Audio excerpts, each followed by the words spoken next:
Good afternoon, Miss Norkatrim.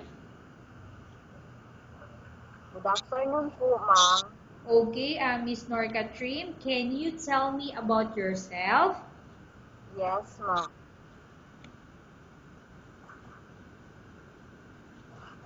I'm Nurkatrim Daham from Manyang Italy, and I'm 27 years old.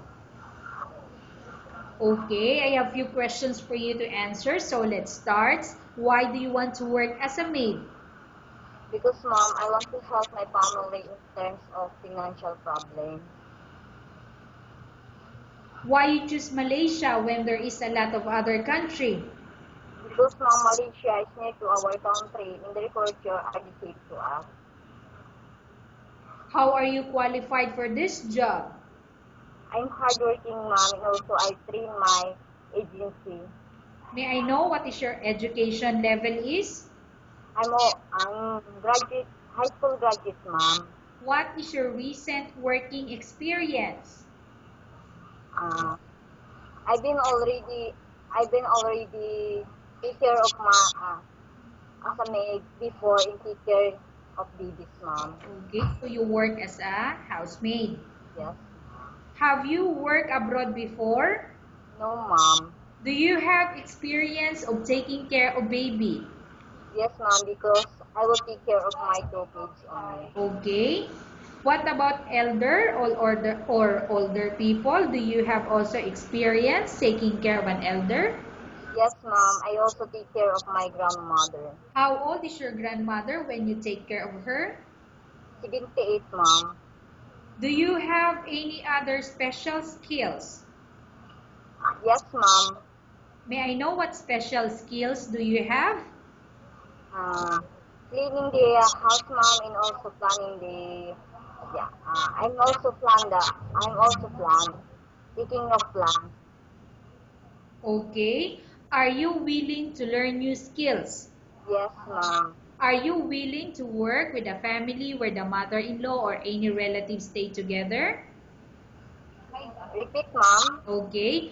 Are you willing to work with a family where the mother-in-law or any relatives stay together? Yes, ma'am. Currently, are you still working now? No, ma'am. Do you know how to cook? Yes, ma'am. What sort of food can you cook? Filipino dish, ma'am. Can you please tell me what Filipino dishes that you can cook? Like spaghetti, ma'am, or in adobo, ma'am. Okay. Are you aware that you will have to do washing, cleaning, ironing, and cooking? Yes, ma'am.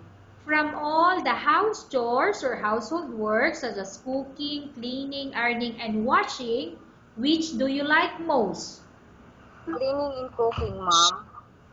If ever you were selected to work in Malaysia, who will take care of your kids?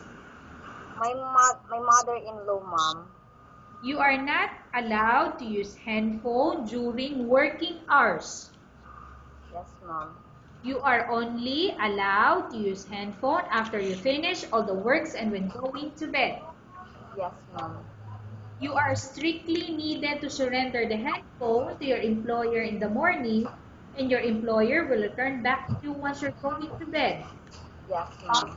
If ever your employer finds out that you're abusing your handphone and it's affected your work performance, your employer will confiscate your handphone and you're not allowed to hold it anymore. Instead, your employer will allow you to call to your family 3 times in a month. You're only allowed to bring normal phone and you're not allowed to bring smartphone. Are you agreed for the terms and conditions? Can you repeat, ma'am? Okay. If ever your employer finds out that you're abusing your handphone and it's affected your work performance, your employer will confiscate your handphone and you're not allowed to hold it anymore. Instead, your employer will allow you to call your family 3 times in a month. You only allowed to bring normal phone and you're not allowed to bring smartphone. Are you agreed for the terms and condition? Yes, ma'am. Are you agreed to the rules and regulation for the handphone? Yes, ma'am. How many years is the contract as you agreed and understand? 2 years, ma'am. Can you describe for me your ethics or your attitude? I'm hardworking, ma'am. Disciplined in honey. How can you assure to us that you will work hard in Malaysia? Can you repeat, ma'am? Okay. How can you assure to us that you will work hard in Malaysia? I will do my best, ma'am. Can you promise not to use the telephone without the permission of your employer? Ma'am, can I repeat, ma'am? Okay. Can you promise not to use the telephone without the permission of your employer? Yes, ma'am. Can you promise not to put on makeup but to dress properly while work? Yes, ma'am. Can you promise not to invite friends and relatives without the consent of your employer? Yes, ma'am. Can you promise not to ask for advance salary from your employer under any circumstances? Can I repeat, ma'am? Can you promise not to ask for advance salary from your employer under any circumstances? Yes, ma'am. Do you really understand the rules and regulation of the agency? Yes, ma'am. Do you pay any placement fee for you to come to Malaysia to work as a maid? No, ma'am. Do you have any history of sickness, example breast cancer or any other illness? No, ma'am. Do you suffer from any skin diseases, allergy or physical defect? No, ma'am. Have you suffered from any serious illness? No, ma'am. Do you smoke? No, ma'am. Have you undergone any operation? Can you repeat, ma'am? Okay. Have you undergone any operation? No, ma'am. Are you medically fit? Yes, ma'am. Are you in any medication? No, ma'am. Are you allergic with any food? No, ma'am. Are you prepared to work for the employer of any race? Yes, ma'am. Are you prepared to eat the type of food taken by your employer? Yes, ma'am. Are you afraid of being left alone in the house? Repeat, ma'am. Are you afraid of being left alone in the house? In the house of the employer, ma'am. Okay, yeah. Are you afraid of being left alone? No, ma'am. Okay. Are you afraid of dogs or other pets? No, ma'am. Can you promise to work according to instruction from your employer?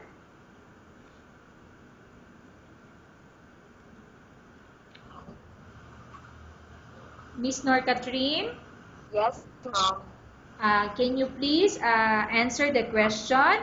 Can you promise to work according to instruction from your employer? Yes, ma'am. Do you have any immediate family working in Malaysia? Can I repeat, ma'am? Okay. Do you have any immediate family working in Malaysia? No, ma'am. Okay, Miss Norkatrim, we have finished our question section. Let's go to case study.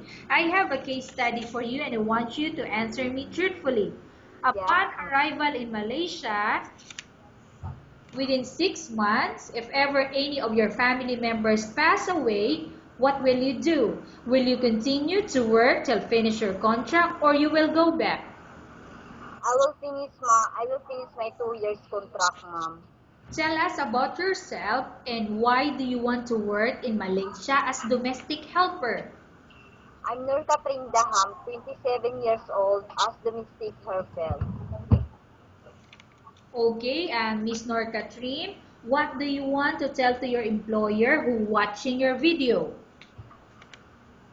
Thank you for this interview, ma'am. I'm hoping that you will choose me as a working as a maid in your house. In that, and I will give me the opportunity of a working with you, ma'am. Okay, thank you very much, Miss Norkatrim. We will update your agency if there's any selection made by the employer. Yes, ma'am. you so much, ma'am.